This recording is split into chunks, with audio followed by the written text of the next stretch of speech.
Mythes et complots avec Christian Page.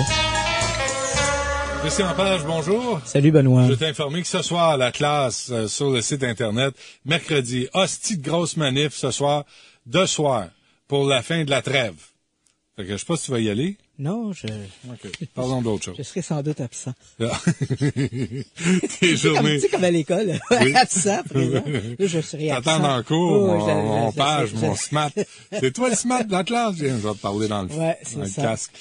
Parlons donc de la disparition de Teresa Ann Beer. Ben oui, intéressant de dire. Ben cette semaine, hein, on y va De quoi sur... tu me parles? Ben ouais, voilà, cette semaine, les actualités. Hein, ça revient de façon cyclique. Faut bien quand même faire un peu d'actualité. Hein.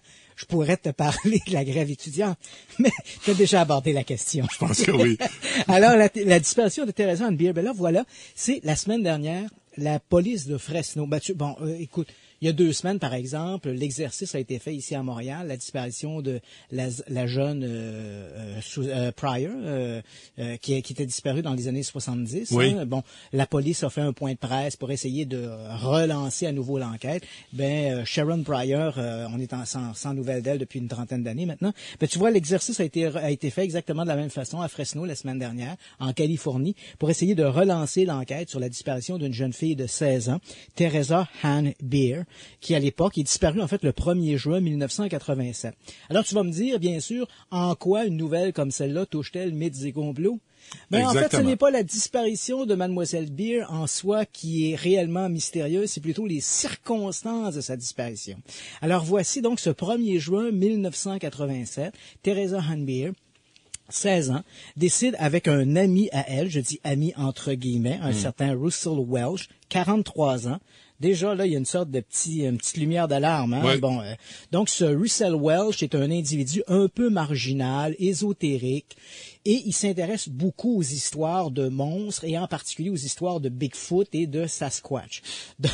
Donc, en cette fin de semaine, donc de juin 1987, lui et la jeune Beer, il propose en fait à la jeune Beer de l'accompagner dans une sorte de week-end de camping pour essayer de traquer le Bigfoot. Donc, pour nos auditeurs, le Bigfoot, c'est cette créature simiesque, mi-homme, mi-animal, qui vivrait terré dans les forêts de l'ouest nord-américain. Donc, le duo en question se rend dans les Sierra Nevada Mountains et là, espère apparemment traquer la créature. Et de ce voyage de camping, seul Welch va revenir. Et à ce moment-là, évidemment, en constatant l'absence de la jeune femme, les autorités vont interroger Welch. Et Welch, dans une première version, va dire, écoutez, à un moment donné, durant une soirée, je me suis disputé avec la jeune femme qui a décidé de prendre son pack-sac et de se retourner à Fresno. Évidemment, les policiers sont pas trop dupes, ça semble un peu invraisemblable, puisqu'ils se sont rendus sur place avec la voiture de Welch et qu'il y a quand même plusieurs heures de marche en forêt, tout ça. Alors, on continue de cuisiner notre monsieur Welch et finalement, il va lâcher le morceau et sa version est la suivante. Oui, crois-le ou non, Welch dit, la jeune fille a été enlevée par un Bigfoot. Bon, écoute. Fin de l'enquête. Donc, tout le monde retourne chez soi. Tout le monde est satisfait, tu comprends? Je comprends. Donc, évidemment, les autorités ne sont pas dupes. On va déclencher des investigations sur place. On ne retrouvera pas à l'endroit où était le campement du duo en question. On ne retrouvera pas d'indices qui permettent d'expliquer dans quelles circonstances la jeune femme est réellement disparue. Quant à Welch lui-même, qui était âgé de 43 ans à cette époque-là, il va être accusé de kidnapping pour la disparition de la jeune femme, mais les accusations seront éventuellement abandonnées faute de preuves. Donc maintenant, depuis plus de 25 ans, en fait 25 ans pratiquement, presque jour pour jour, la police de Fresno décide de faire un communiqué en espérant que des langues vont se délier et qui sait, peut-être que le dit Sasquatch en question a pris sa retraite et va-t-il avouer? Peut-être qu'il lit les journaux. Peut-être qu'il lit les journaux et va-t-il? Tu sais qu'un incident semblable s'était produit au Canada en 1976. Hein? Un groupe de jeunes qui campaient au nord de Vancouver se sont présentés au poste local de la GRC pour dire que leur campement, en fait, ils étaient une demi-douzaine, que leur campement avait été attaqué par un Bigfoot. Alors évidemment, la GRC, et là ils ont expliqué qu'un de leurs compagnons avait été blessé et qu'il l'avait abandonné sur place. La GRC, évidemment, n'ont pas cru à l'histoire du Sasquatch, ont plutôt supposé qu'il devait s'agir d'une attaque soit par un cougar ou soit par un ours. Les agents de la GRC, avec des gardes-chasse, sont allés sur place. Ils ont trouvé le campement des jeunes. Le campement avait été tout à fait saccagé. Ils n'ont pas trouvé sur place l'étudiant qui faisait partie d'eux, du groupe, mais ils ont trouvé, n'ont pas non plus trouvé des empreintes d'ours, ni des empreintes de cougar, mais ils ont trouvé des empreintes de pieds, semblables à des pieds humains, de 40 cm de long, laissant supposer que peut-être le récit du Sasquatch était vrai. Ah bon. Mais on attend toujours le retour de ce jeune garçon. On l'a pas retrouvé. Non, on l'a toujours pas retrouvé. Ah ben. OK. Donc, toujours dans le domaine de la bébite. Oui. Restons dans le domaine de la bébite. Envoyez donc. Hein? Je sais que tu souhaiterais que je te parle du Chupacabra. J'aimerais beaucoup. Il est discret ces temps-ci. Depuis Ben oui. un an, il est T'as pas de discret. nouvelles? Non, pas de nouvelles du Okay. Chupacabra. Donc, je vais te parler de Nessie. Donc voilà, la presse britannique s'est fait l'écho la semaine dernière d'une nouvelle assez sensationnelle. Voici que Nessie, le célèbre monstre du Loch Ness, aurait été détecté sur le sonar. Alors, en fait, l'histoire est la suivante. Il s'agit d'un résident de Fort Augustus, dans les Highlands, en Écosse, qui, il y a quelques jours, se trouvait sur le Loch Ness. Et à ce moment-là, il naviguait et sur l'écran de son sonar, il a vu apparaître un écho important sous l'eau. Cet écho se trouvait à peu près à 22-23 mètres, donc 75 pieds sous la surface de l'eau. Et la largeur de cette créature était d'à peu près 5 pieds, donc à peu près 1,30 m, quelque chose comme ça. Et là, à ce moment-là, le type a été tellement étonné de voir apparaître cet écho sur son sonar, écho qui grossissait là, de seconde en seconde, parce que c'est une sorte d'image répétitive là, qui se produit, là, une sorte de balayage qui se produit. Et comme il voyait l'image qui grossissait, le type a été tellement étonné, un certain Martin Marcus Atkinson, il a donc pris son appareil photo, en fait son téléphone portable, et il a photographié l'écran du fameux sonar en question. Donc cette image, depuis une semaine maintenant, circule allègrement sur Internet. Les gens peuvent la consulter. Et évidemment, je vois ton Christian. Oui. Donc, Le gars, il a photographié le sonar. L'écran de son sonar où Je on voit pensais le qu'on allait me fameux dire, écho. il a photographié la tête de la grosse bébite. Non. Il a photographié l'écran du sonar. Alors, évidemment, lorsque l'histoire a commencé à être rapportée dans les médias, on s'est tourné vers les experts en océanographie, parce qu'il y a un institut océanographique qui se trouve à Southampton, en Angleterre, de là où est parti d'ailleurs le Titanic il y a un siècle.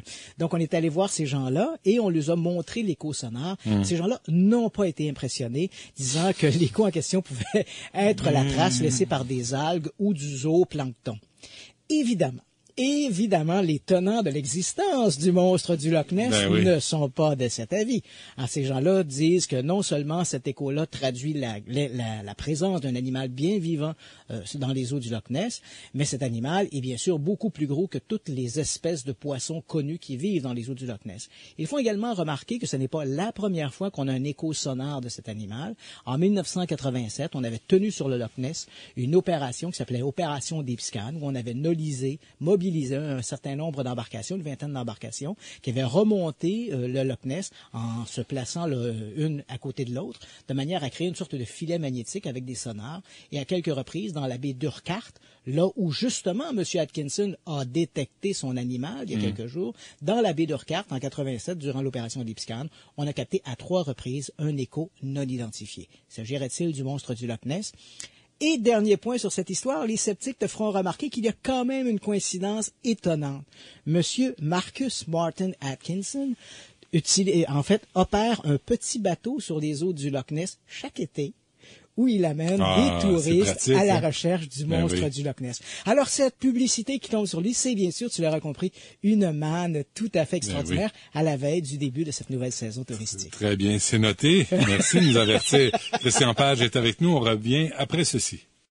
Pour suivre Benoît Dutrisac sur Twitter, twitter.com/Dutrisac. En tout cas, merci pour vos courriels.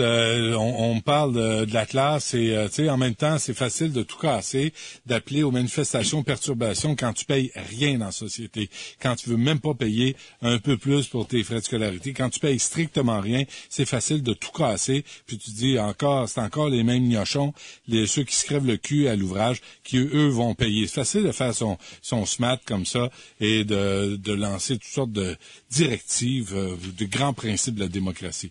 En tout cas, moi, personnellement, j'en ai un peu ras-le-bol. En même temps, la ministre Beauchamp aurait dû commenter Heather Monroe Bloom, cette rectrice de McGill qui est partie au Brésil à nos frais en temps de manifestation contre les frais de scolarité. Faut-tu être imbécile et complètement irresponsable? Des deux côtés, j'en ai un peu marre. Excuse-moi, Christian, là, mais il y a des limites. Un bout à tout, comme on dit. Bon, ok, oui, ça va faire du bien.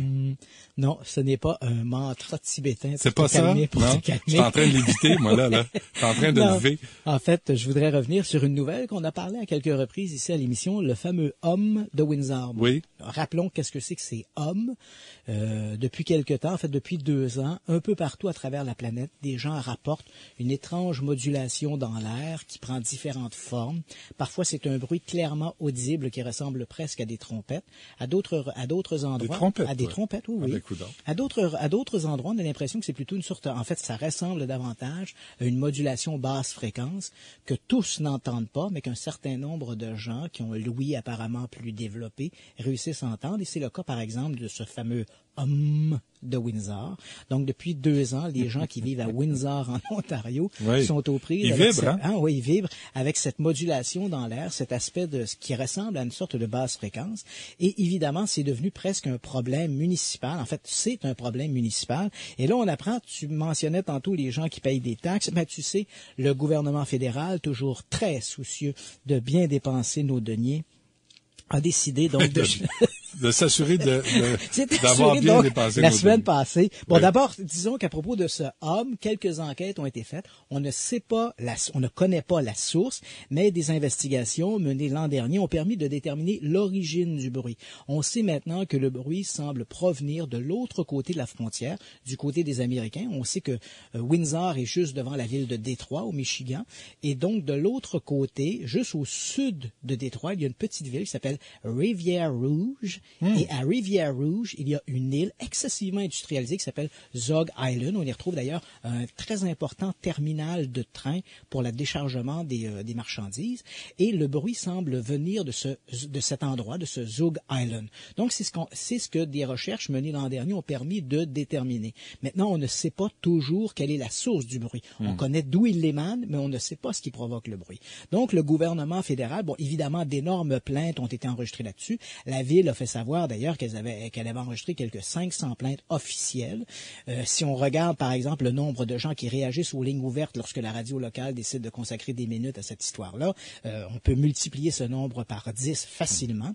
Et là, voilà que le gouvernement de M. Harper vient de nommer le député conservateur de Mississauga, Bob Dickert, pour enquêter sur cette histoire de homme et de voir avec les autorités américaines qu'est-ce qui provoque ça et éventuellement de trouver une solution, une explication au homme et éventuellement faire taire le fameux homme de Windsor. Mais si c'est près de Détroit, ça se peut-tu que ça soit un vieux Ford qui parte pas? C'est possible, hein? Je sais pas, hein? Mais tu sais qu'il y a plusieurs explications à ça. Certaines sont tout à fait farfelues, d'autres plus vraisemblables. Certaines accusent, une des explications, c'est les méchants Américains, toujours, dans une histoire de complot avec un projet ultra top secret, le projet HAARP, qui voudrait qu'on essaie que les Américains tentent de contrôler la pensée humaine par des ondes, la température, bref, une sorte d'arme absolue, le projet HAARP. Donc, ce serait des manifestations de ce projet HAARP qui provoqueraient ces fameux hommes dans l'air. Dans d'autres cas, on soutient explication plus vraisemblable de communication avec des sous-marins parce que les basses fréquences pénètrent plus facilement l'eau. Et enfin, Gaïa, la Terre elle-même qui manifeste son mécontentement envers la race humaine. Ouais, merci Christian pour cette chronique. Ça m'a fait plaisir. Qui nous a sorti de la manifestation étudiante. Ah oui, on va. Ah oui, ça fait du bien ça. On va méditer ensemble à demain midi. Ah bye.